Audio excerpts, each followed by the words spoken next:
Nepal's new interim leader Sushila Karki says the country must address corruption and listen to its young citizens. Now, thousands of those citizens took to the streets last week to take part in protests which turned deadly and forced the government out. So what is next for Nepal as the country holds elections in 6 months? Dr. Bipin Adhikari is Professor of Law at Kathmandu University and joins me now from the Nepali capital. Bipin Adhikari, good to have you with us today. Now, look, firstly, most of us have never heard of Balendra Shah, this rapping mayor of Kathmandu, until the aftermath of this, anti-government, anti-corruption protest. So if elections are held in 6 months, is he someone that young Nepalese are looking to for renewed and youthful leadership? Yeah, it's possible for him to contest election for the House of Representatives, but then apparently it will be as a member of the House rather than as directly elected Prime Minister, because the current constitution does not allow anybody to contest for the position of Prime Minister straight from the ballot box. So this is a parliamentary system. He will have to have, the membership first, then organize his movement from within the House of Representatives and contest for the position of Prime Ministership. Obviously, that is very challenging. Yeah, so does that mean that, those traditional and older parties, the Maoist Communist parties, the Nepali Congress, that they will still continue perhaps to dominate the elections if, in the case of the Kathmandu mayor, that he doesn't have enough people to form a party because he is an independent, like you mentioned? That's true. He does not even have a political party at this stage. So he will have to contest with many other old political parties, and then that means his supporters will have to create the public opinion in the next couple of months in favor of him and any party that he will create, and then probably set the stage for the next move of next political maneuvering. Yes, that's a yeah, that has to be. Absolutely. That is a massive challenge. But do you believe, Dr. Adhikari, that elections are possible in such a short span of time, 6 months, after all that has happened in the past week? I think it's possible. The Election Commission of Nepal is competent enough to do any election within 3 to 4 months. So 6 month period is quite, reasonable. And that could be done very comfortably. Yes, so at the moment, there is an interim leader in place, Sushila Karki. Why was she chosen for this role to bring Nepal forward 6 months to the election? Actually, more than her choice, it was the choice of the Gen Z generation, the groups, different communities who recommended Sushila Karki to be the next Prime Minister, and especially given her background as a former Chief Justice of Nepal, she is believed to be independent, impartial, and is supposed to carry on with the aspiration of the Gen Z groups. Yes, and can you tell us, is Nepal, particularly the younger voters, are they screaming out for just fresh leadership, new leadership, given their frustrations about corruption and so-called political elites? They're protesting over, the so-called Nepo kids.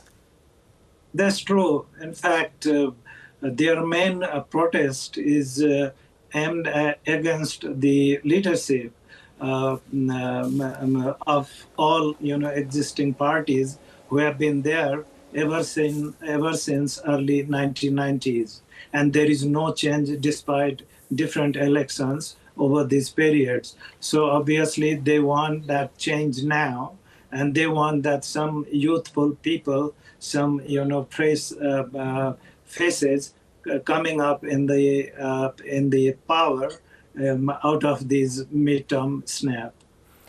snap polls. Yes, and do you expect those traditional parties we were talking about earlier, the communist, Maoist parties, Nepali Congress, do you think they will now bring in fresh candidates?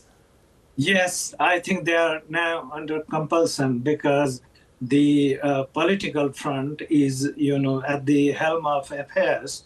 These Gen Z, groups are there.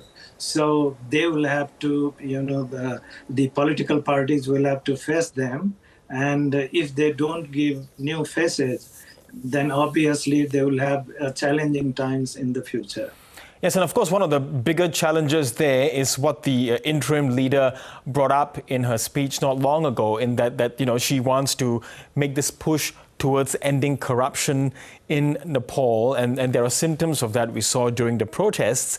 Do you think, how much can she achieve in 6 months in terms of addressing corruption?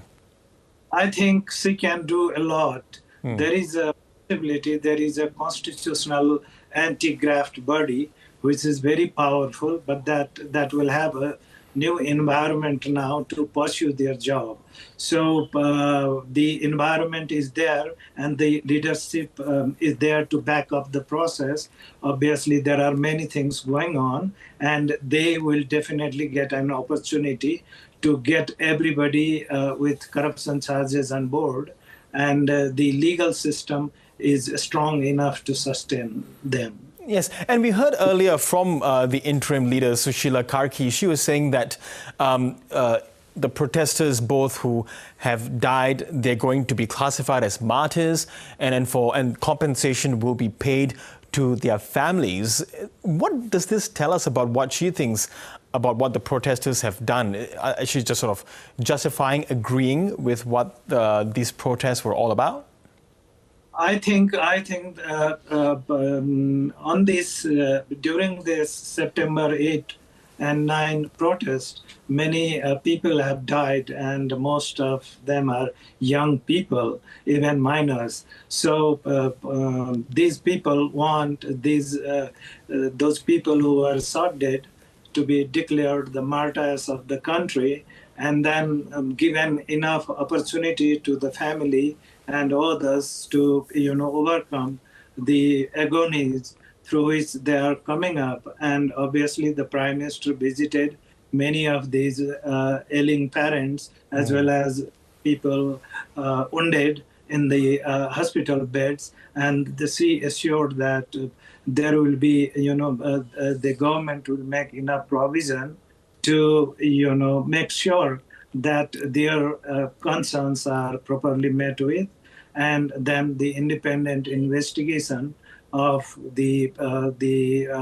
shooting, the carnage of that evening will be properly done, and those responsible will be brought to justice. Yes, and just finally, Dr. Adhikari, I do want to ask you, you are there in the Nepali capital. What's the atmosphere like on the streets at the moment? I think now gradually the environment is changing. Now there is peace on the streets, and then the security forces, especially the Nepali army, has gone back to the barrack, and civilian forces, the security officers have taken over. So it's increasingly peaceful, and the situation is likely to be more better in the coming days. Okay, Dr. Bipin Adhikari, really do appreciate your analysis there from Kathmandu. Thank you so much. Thank you.